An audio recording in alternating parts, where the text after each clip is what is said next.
Happy 4th of July. It is raining here at the Magic Kingdom, but we are here for 4th of July weekend.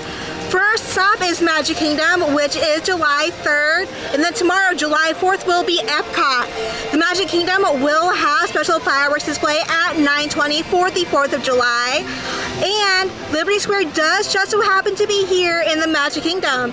And what better to celebrate the 4th of July than taking a look at Liberty Square. Also, I got a brand new camera. I literally got it the day before today. Haven't had the chance to really look at it, so we're gonna learn on the go to see how well does this camera work. I got the Sony ZV-E10. It is slightly heavier than the old camera. However, the lens is a lot bigger, so it should be able to let in a lot more light for dark rides such as the Haunted Mansion. So I'm really excited to be able to show you guys some of the rides I haven't been able to show you before. I'll let you guys know what I think of this camera. I also got a brand new microphone that is attached to this camera, so I shouldn't have to scream at you guys anymore, so you guys can hear me over all the noise that's going on in the parks. So I'm really excited to try out this new camera, celebrate the 4th of July with you guys. It really is a fun time of year to be here at Walt Disney World. We are currently having our afternoon shower here in Florida, so don't forget to bring a poncho or an umbrella whenever you come here to Florida because it rains a lot. So yeah, be prepared. Okay, so right behind me is the entrance to Liberty Square. Liberty Square is the section of Disneyland that never got to be. Walt really wanted to highlight the history of America in Disneyland. However, because of budgeting and the lack of space, he could not do a Liberty Square in Disneyland. And yet, he still held on to that dream of there being a Liberty Square in one of his parks. And so Roy made sure that Liberty Square came to Walt Disney World in honor of his beloved younger brother. And as you notice, there is the Hall of Presidents, and that is because Walt Disney wanted there to be a Hall of Presidents. He did not just want to highlight Abraham Lincoln, which is his favorite president. He wants to highlight every single president that has been and will ever be. And so we have the Hall of Presidents. Disneyland has story time with Mr. Lincoln, which was also supposed to be in Liberty Square, but instead it is in the Town Square Theater on Main Street, USA in Disneyland. Before you enter Liberty Square, there is this placard. There is also this stand right here, and it is right next to a pole where you could tie your horses. Next to these reins, there is this little pouch right here. That pouch held gunpowder and would be tied to the belt of the revolutionaries so that they would always have gunpowder at the ready. There is also this book right here, most likely to keep track of any goods that came in and out of the town. There is this baseball cap, and it said Destined for Greatness, New York City. And we're gonna head on in to Liberty Square. And just like that, the rain is over. We are here in Liberty Square, and I'm going to give you some really fun facts about Liberty Square, show you some really awesome details about this section. And we're going to start off at Sleepy Hollow. First up here in Liberty Square is the Sleepy Hollow refreshments. This is where you're going to want to go in order to get that delicious funnel cake that you can get here at Liberty Square. The funnel cake is absolutely delicious, but what's special about the specific building is the fact that it is very accurate to what the actual mansion looks like in Sleepy Hollow, New York. I went to college not too far from the mansion that this building is based off of. The mansion is made out of brick. It does look exactly like this, but on a grander scale. It is located in Sleepy Hollow, New York, about 20 to 30 minutes away from New York City by the Metro. And I went to college not too far from the Sleepy Hollow mansion. And so I just want to let you guys know about how accurate this is compared to the real mansion. That's what is so awesome about Disney, is the fact that they put so much detail in everything they do, making sure everything is accurate to the real thing. So this is a much smaller scale of the mansion, however, it is very accurate to what the mansion actually looks like in Sleepy Hollow, New York. Have you ever noticed these obvious mistakes when looking at the window shutters at Liberty Square? That's done on purpose. Emily, did you just say Disney purposely made a mistake? Yes, I did. That is because during the Revolutionary War, the shutters for the windows were held up using hinges that were made out of iron. But what else is made out of iron that could be useful during a Revolutionary War? I don't know. Maybe it has to do with ball bearings. That's right, families used to donate the hinges to the shutters for their windows in order to help the cause. So they would donate the iron hinges, have it be melted down into ball bearings in order to help our brave young boys that fought for our freedom during the Revolutionary War. But they still wanted the shutters up, so what they ended up doing was they attached these shutters using leather.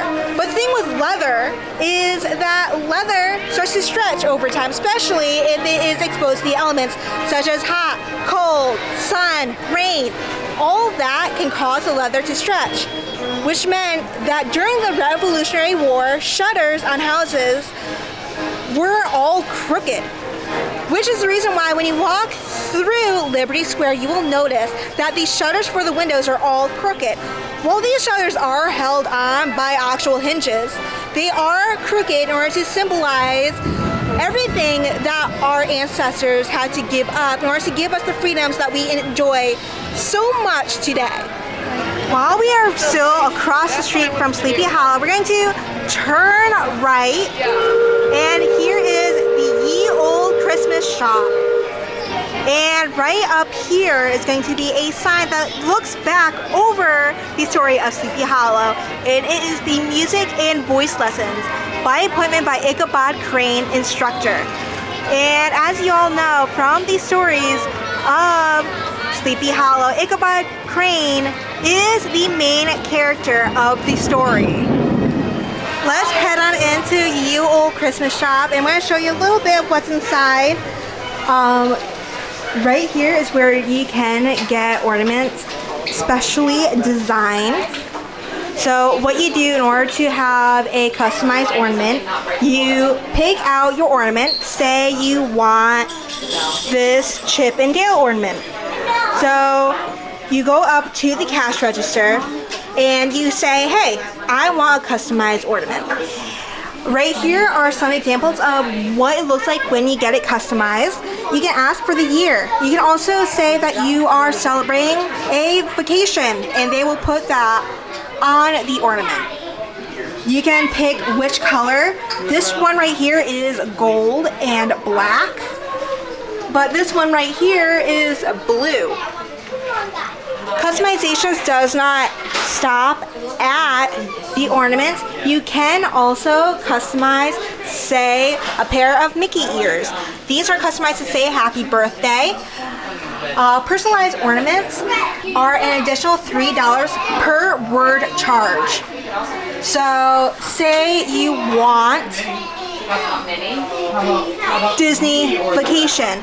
Disney's $3 and vacation is $3, as well as 2022. So each word you add on another $3 to the price of the ornament. You can also buy pre-customized ornaments such as these, and as you can see, it's $29.99, and then they say right here that it's going to be an extra $9 for this ornament. Now that we took a little look at the Ye Olde Christmas Shop, we're going to just walk around a little bit, and I'm going to point out a little bit of a disgusting Easter egg now. Very disgusting actually, but it is also something that Disney did in order to be accurate to the times that were the Revolution. Have you guys ever wondered what is the brown streak right behind me all throughout the walkways here at Liberty Square are for? I'm going to give you guys a little hint. There was no indoor plumbing in the colonies for a very long time. Let that soak in for a little bit. Yes, that is right. That brown streak is supposed to be human fecal matter because there was no running water, no sewage system during the colonies. So if you want to mess with your friends, you can always push them into the brown streak. Next up in our walk of American history through Liberty Square is this massive 100-year-old oak tree. What's so special about this tree, you might ask? Well, in 1765, the Sons of Liberty met in Boston underneath a Liberty tree to go against the Stamp Act. And shortly after they met, other colonies started having a Liberty tree. Under these trees, revolutionaries would come and speak their ideals and come up with how they were going to break away from the control of England. And as time went on, they used to go after Tories and would hang Tories from these trees. Usually that also included being tarred and feathered as well. But the revolutionaries, the Sons of Liberty, would do that in order to show protest against the crown. And if it wasn't for Liberty trees, our ancestors never would have been able to come together and create this amazing country. Part of the reason why the Liberty tree does have these lanterns on the branches is because when the Stamp Act was repealed, the Liberty tree, the original Liberty tree in Boston, was adorned with lanterns in celebration that the Stamp Act was removed.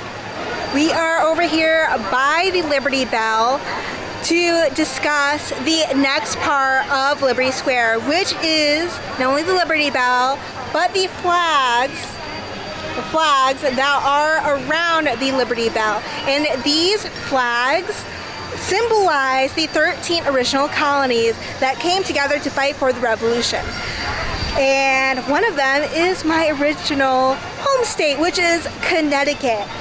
Fun fact about Connecticut is that we are called nutmeggers, and the reason for that is because around the Revolutionary period, nutmeg was a very hot commodity.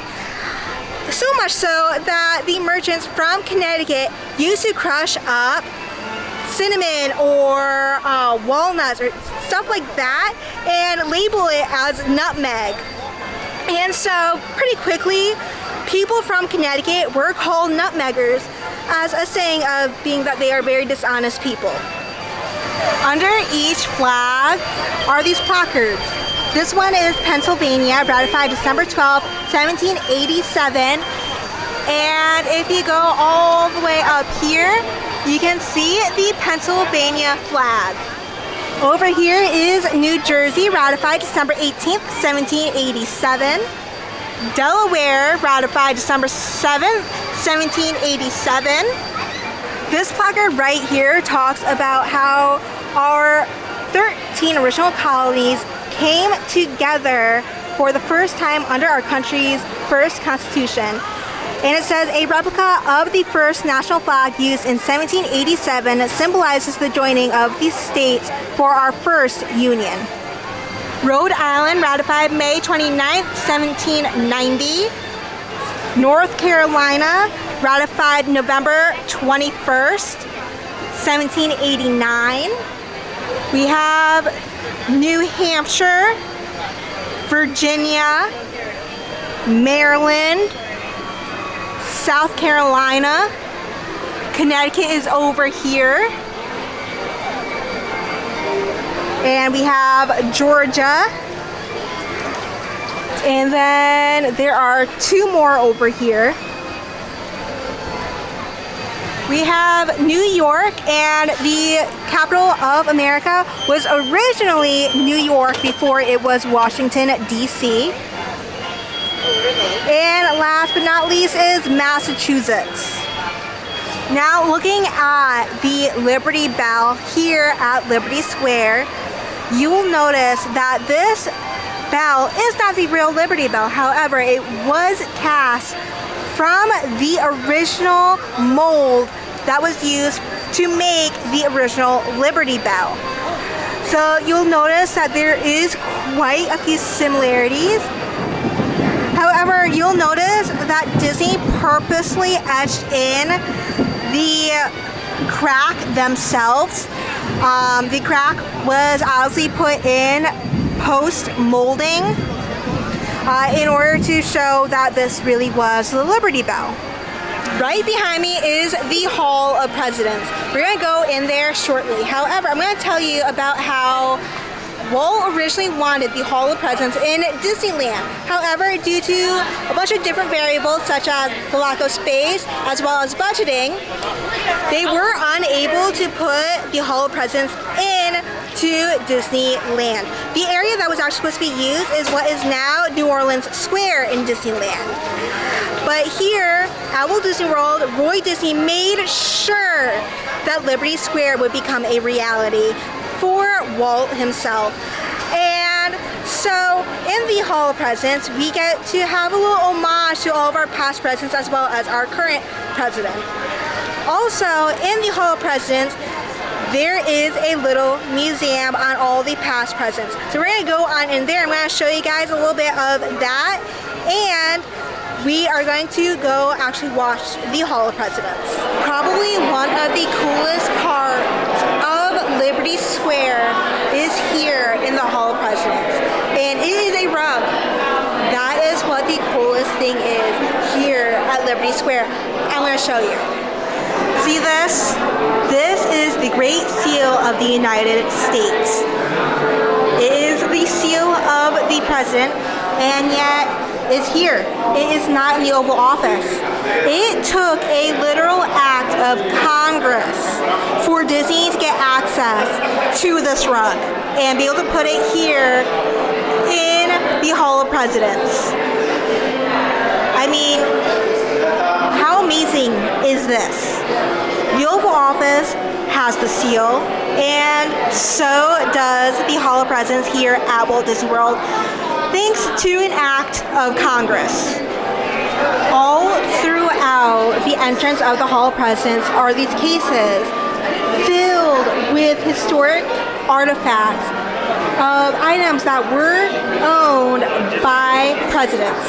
So right here is the placard for this hat and this saddle that were owned by Theodore Roosevelt circa 1900. And gives a little backstory. Even in the urban setting of Washington, D.C., Theodore Roosevelt found a way to pursue his love of horseback riding.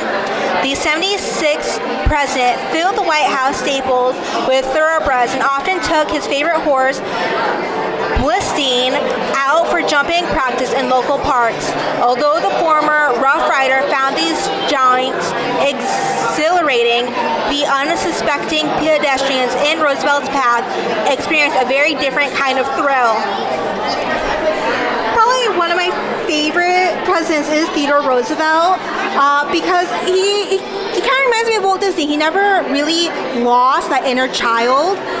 When the Panama Canal was built, he saw that they had these machines, and he's like, oh my goodness, I want to play with those machines. Theodore Roosevelt ended up convincing the workers to let him use one of those machines that has the shovels attached to them, and so he helped to dig the trench for the Panama Canal because he never lost that child spirit. He's like, oh my gosh, toys, I want to play with them. Like, can you imagine a president like that? This right here, this placard says that this portable writing desk was owned by Abraham Lincoln, who is Walt Disney's favorite president. When Walt was a young boy, him and his classmates had to do presentations on their favorite presidents. He picked Abraham Lincoln, and he went ham, okay? If you were ever one of those overachieving students, like, that will most definitely remind you of yourselves. He created a whole costume. He put on a suit. He created his own top hat.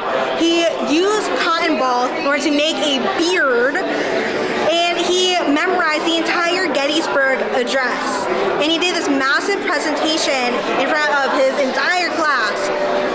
Well, here he is, being all proud of himself, being like, yes, this is my favorite president. This is awesome. Well, then he ended up spending the entire day going from class to class, having to redo that presentation because his teacher was so impressed. Literally, that teacher was like, this is amazing, Walt. Like, everybody needs to see this. And that love for Abraham Lincoln moved on to his adulthood, which is the reason why Storytime with Mr. Lincoln was created, because of his love for Abraham Lincoln. This flag, as well as this letter, probably has to be one of the most presidential meets Disney artifact they have.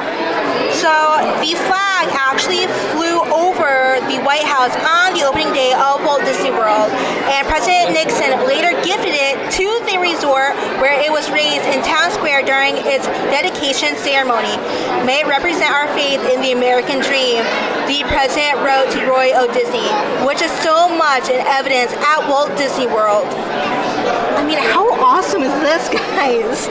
Okay, so this right here is a letter that Nixon wrote Roy, and then right here is the letter that Roy wrote back to Richard Nixon.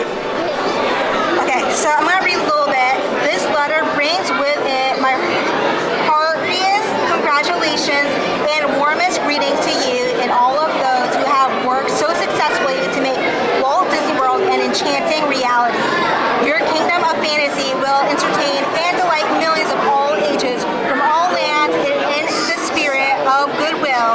I take special pleasure in presenting you with the flag of the United States, which has flown over the White House as it is raised in Town Square. May it represent our faith in the American dream, which is so much in evidence at Walt Disney World. This is amazing, guys. May this flag further serve as a symbol of hope to your visitors from around the world and give cause for mutual understanding, just as does the World Symphony Orchestra. For this distinguished ensemble of musicians, co-sponsored by the Disney organization, has joined its talents, energy, and resources in a splendid tribute to harmony among nations and men. With best personal regards, Richard Nixon. And then over here, Roy says, thank you for your wonderful letter of October 23rd, 1971. It was very kind of you to give us your congratulations and best wishes. Also, we take great pride in receiving the flag of the United States, which has flown over the White House. We will display it proudly at Walt Disney World. In our first month of operation, we feel very gratified at the reception we have had. We will hope that sometime you will find an opportunity to visit us. Kindness, personal regards, Roy O. Disney. And this is the flag. I mean, this is amazing. Not only does Richard Nixon have something from when he was a president in this display, be it the flag and letters, he also has this right here from when he was a vice president. This right here is the key to Disneyland that he received opening day of Disneyland when he visited for the grand opening. And what's really awesome is that to this day, Mr. Nixon holds the record for the most visits to the park by any U.S. president. I mean, this is awesome. And do you guys remember that story I told you about how Bob Gurr and Walt Disney accidentally kidnapped President Nixon when he was still vice president because they started the monorail? without the Secret Service. I will always say that is probably one of the best stories ever. The fact that Walt and Bob Gurr kidnapped the Vice President of the United States opening day of Disneyland. Throughout the front of the Hall of Presidents, you will notice that there are paintings of past presidents such as Ronald Reagan, Woodrow Wilson, and Thomas Jefferson. This case talks about what goes into creating the president's animatronics, creating their voices, their actions, and really bring them back to life so that we can learn from them. So right here are clay busts of different presidents. Right here is Andrew Jackson. We have Ronald Reagan, George Washington, and Thomas Jefferson. Sculpting. Every president featured in the Hall of Presidents begins as a piece of clay. When a new president takes the office, Disney sculptors meticulously reproduce the leader's physical likeness as a bust, which is used to inform other artists and animators throughout the creative development process. When asked about his presidential sculptures, legendary Disney Imagineer Blaine Gibson recounted, "When you work in 3 dimensions, you use every resource you can." So after a president is inaugurated, they have a meeting with Disney Imagineers. During that meeting, Imagineers will watch the president's mannerisms to ensure that the animatronic moves just like that president. They will also have the president sit down and they will do a sculpture of the president's bust. The president will also do a recorded speech of what his animatronic will be saying in the Hall of Presidents. So that way, not only does the animatronic look just like the president, he will also move like the president, and he will sound like the president. The amount of detail that is put in to the Hall of Presidents is absolutely astounding, and every single animatronic moves like the president it is designed after. Of course, there is some variables when it comes to the older presidents where there is no film to be able to tell, hey, like, is this really how George Washington moved? Is this really what he sounded like? So they take some creative liberties with that, but for the newer presidents, they ensure it is accurate. If you pay attention to what each president wears, it is 100% authentic to what they would have worn in their own times. The costume department here at Walt Disney World will use the same patterns that were used during that time period. They will use the same sewing techniques that were used during that time period. They will use the same fabric that was used during that time period in order to bring authenticity to the president. The props on stage are also very important to the Hall of Presidents. So, what is really special about this bouquet right here, it was next to Barack Obama from 2009 to 2017. So, during his seat on the presidency, and each thing has a symbol. So, the Paul Revere pewter bowl represents a time of revolution in America, while the seat flowers, violets, and hibiscus symbolize the president's ties to both Illinois and Hawaii. Not only are the presidents themselves highlighted in this museum, or exactly how Disney creates the Hall of Presidents, but the first ladies are also highlighted in this case right behind me. They have real gowns that the first ladies wore. We have this beautiful Edwardian dress, and it was an evening gown from 1810. It is a reproduction of the original gown from Greensboro Historical Museum collection. Dolly Payne Todd Madison, 1768 to 1849. Before she became the First Lady of the United States, Dolly Madison was the first daughter of a Quaker family from rural North Carolina. So this Victorian era dress is a real dress that was, in fact, worn by a First Lady. This one right here, the Edwardian dress, that was a recreation, something to just show what Dolly Payne Todd Madison would have worn. This one right here is a New Year's Eve gown. How stunning this dress was. It has silk. I love the beadwork. So, New Year's Eve gown, William Gromsley, circa 1890, loan courtesy of the Benjamin Harrison Presidential Site, Indianapolis, Indiana.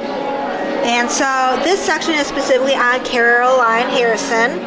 Caroline Harrison, 1832 to 1892, was raised in an Indiana home brimming with books and music. Caroline Scott fostered a lifelong passion for the arts that would prove contagious. As a spirited college student, she studied painting, performed in improvised plays, and defied her church and father by taking her beau, Benjamin Harrison, to dances. The official china of President Harrison's administration was designed by none other than the First Lady herself. Mrs. Harrison was so enthusiastic about the craft and firm in her belief that the art should be accessible to all Americans. She opened the White House to the public and facilitated china painting lessons for all interested citizens. Ever passionate about education, Mrs. Harrison used her office to fundraise for the Johns Hopkins School of Medicine, on the condition the university accept women. Ms. Harrison really was ahead of her time, a true feminist. We have some dishes near Atlantic City painted by Caroline Harrison. Caroline, that's gorgeous. And they also have some of the paintbrushes that belong to her. Next up is Eleanor Rosalind Smith Carter. And right here is the shirt dress, Calvin Klein circa 1977, loan courtesy of the Jimmy Carter Presidential Library and Museum, Atlanta, Georgia. First Lady Carter was a fashion icon. They also have a humanitarian award. Rosalind Carter was born in Plains, Georgia on August 18, 1927. When her father died of leukemia, she began working at the age of 13 to help support her mother and family. Despite her many responsibilities, Rosalind graduated valedictorian from Plains High School and later attended Georgia Southwestern College. Her involvement in the president's administration was unprecedented for a First Lady. Rosalind weighed in on policy decisions during weekly lunches in the Oval Office, attended cabinet meetings, and served as President Carter's envoy to Latin America. As the active honorary chair of the President's Commission on Mental Health, Rosalind championed the needs of the mentally ill and their caregivers. She testified before Congress in support of the Mental Health Systems Act, which was consequently passed and put into law in 1980. Rosalind co-founded the Carter Center and its Mental Health Task Force, which supports mental health care and education to this day. And ever since Rosalind Carter, First Ladies have become very instrumental in the political sphere of America and the world. Most notably, Michelle Obama had the Healthy Start program for schools in order to get kids introduced to more healthy food options such as apples, milk, juice, and other things like that. And so that is an example of what a First Lady is. This program is dedicated to the memory of Walt Disney. In 1971, his love for America inspired the creation of the Hall of Presidents, a place to celebrate the optimism and goodwill he saw at the heart of the American story. Walt's vision was to honor the nation by honoring the American presidency. In 1787, through months of passionate debate, they create a written constitution. For the country's highest office, they imagine something new in the history of the world. A leader not born to power like a king or queen. A leader who has not seized power through conquest. A leader not separate from the people, but elected by the people, from among the people. We, the people. This is a new idea, an American idea. The idea of a president. Each president stands at that fiery intersection where personal character meets the challenges of the times. The tall, lanky, some say uncouth candidate from Illinois is a master of words at a time when speeches are printed in full for people to read. A house divided against itself cannot stand, he has said. Teddy Roosevelt is a knight on a crusade. He speaks with force and vitality in clear terms that make colorful headlines at a time when mass-market newspapers have become the new media. To define his foreign policy, he borrows a phrase from an African proverb. Speak softly and carry a big stick. Keep your eyes on the stars and your feet on the ground, he tells us. And we do. Ask not what your country can do for you. Ask what you can do for your country. Mr. Gorbachev, tear down this wall. I can hear you. The rest of the world hears you.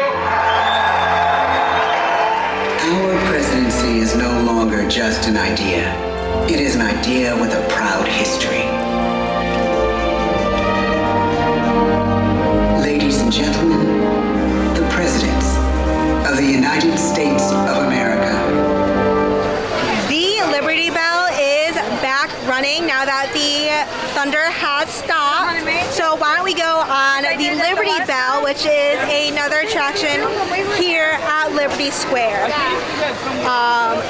Disneyland most notably has the Mark Twain riverboat, but here we have the Liberty Bell. Welcome aboard the Liberty Bell. I'm your captain, Horace Bixby, and my pilot with me here on the Texas deck is a young cub host named Sam Clemens.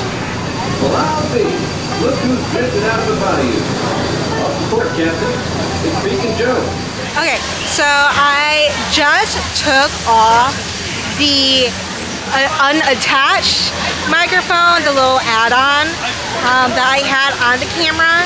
I just wanted to check how the built-in microphone works. Also, in order to run the add-on microphone, I have to run it off of the camera battery, and I noticed that was causing the batteries to drain a little bit faster, so I want to do like a little compare and contrast. Like I said, this is a trial and error type of situation today, learning how to use this camera. So far, I really like it. One problem I did notice is that I wear polarized sunglasses in order to help protect my eyes from the Florida sun. I can't see the screen when I have my sunglasses on. I would say that's probably the biggest problem I've run into today. But I haven't ridden the Liberty Bell in so long. It was a really relaxing ride. I really enjoyed it. Have you ever noticed that the rivers of America are green? That is because Disney dyes the river in order to hide tracks. Yep, that's right. The Liberty Bell runs on a track through the rivers of America, and they use green dye to hide the tracks. Now, sometimes Disney does drain the river, and that's when you do get to see the tracks. While we are on the theme of America, I hear that there is a new look to a classic American family. So we're gonna head on over to the Carousel of Progress, check out the new appearance of the family, and look at the evolution of the American household. There's a great, big, beautiful tomorrow, just a dream away. Phew, boy, hottest 4th of July we've had in years. We've come a long way, though, since the turn of the century, over 20 some odd years ago. You know that pilot fella, Charles Lindbergh? He's about to fly a single-wing airplane all the way across the Atlantic. He's never gonna make it. So there's a great, big, beautiful tomorrow, shining at the end of every day. Space pilot game. Your turn, Grandma. Let's switch the image over to the TV so the resident flying ace can show you how it works. Now, it's a little tricky. Just use your game glove to fly behind the other guy and blast him with your laser blaster. Laser blaster? Tree lights 30% brighter. Oh, okay. Here goes. Temperature to 375. Temperature increase to 375. Okay, so it's a wee bit loud. However, because it is the 4th of July, I'm gonna put subtitles in here. There is a DJ in front of the castle, and so keep in mind from 7 p.m. all the way to the start of the fireworks, they will have a DJ. So it's 7:05, so they've been going for about 5 minutes now. And this is to keep you entertained while you wait in your perfect spot for the fireworks. One more time, Magic Kingdom. Everybody hands up out there. Let's go. The cast members are absolutely awesome. Look at them dancing up a storm. It is 8:51 and the fireworks are at 9:20. It's going to be a specialty fireworks display for the 4th of July. And then after fireworks, we're going to head on out because we have an early morning tomorrow for the 4th in Epcot. Tonight, we celebrate America, a land of many people, a country that continues to grow, a nation of courage and independence. America the Beautiful.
officially the 4th now. So yeah, I was so tired at the end of the day that I forgot to do an outro. I had so much fun with you guys exploring Liberty Square, getting to talk about the history with you guys, get to celebrate the 3rd of July just before the 4th. And I also got to meet some really awesome fellow guests, such as Katie from Washington State. And so comment down below, let me know what would be your favorite part of celebrating the 4th of July in the Magic Kingdom. Mine were the fireworks. They were absolutely amazing. I would probably say that's probably one of my favorite fireworks display in front of Cinderella's castle.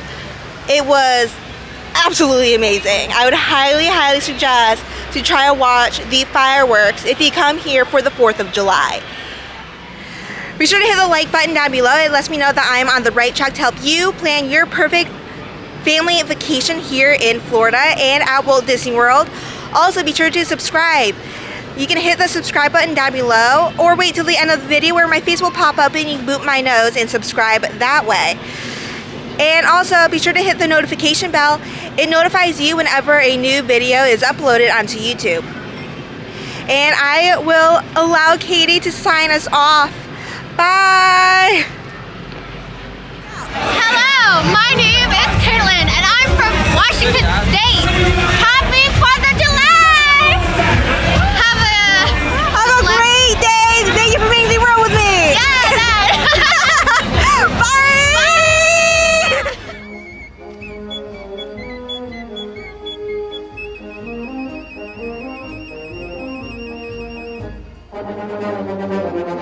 Bye!